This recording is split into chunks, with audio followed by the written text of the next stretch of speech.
ماں باپ اولاد کی تربیت کے لیے سب سے اہم ہے. جی. اب اساتذہ کا کردار دوسرا ہے.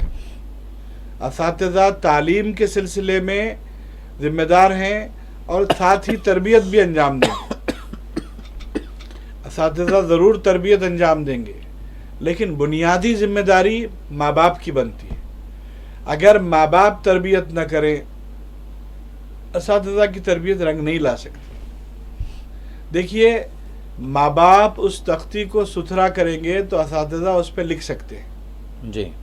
اگر ماں باپ اس تختی کو ستھرا نہیں کریں گے، وہ پراگندہ ہے، تو اساتذہ اس پہ نہیں لکھ سکتے.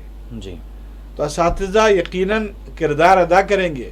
کوئی نسل بھی معلمین کی تربیت کے بغیر آگے نہیں بڑھتی، لیکن بنیاد اس نسل کی اس کے ماں باپ. قرآن نے کیا کہا؟ یا ایھا الذین آمنوا قوا انفسکم واہلیکم، یعنی سب سے پہلے تم اپنے آپ کو جہنم کی آگ سے بچاؤ اور اپنے افراد خاندان کو بچاؤ. تو یہ بنیاد ہے جو اسلام نے ترتیب دی. تو اسی ترتیب کے ساتھ آپ کو کام کرنا ہے. اساتذہ اپنا کام کریں گے، لیکن اصل کام ماں باپ کو انجام دینا چاہیے اولاد کی تربیت کے ضمن میں. جی.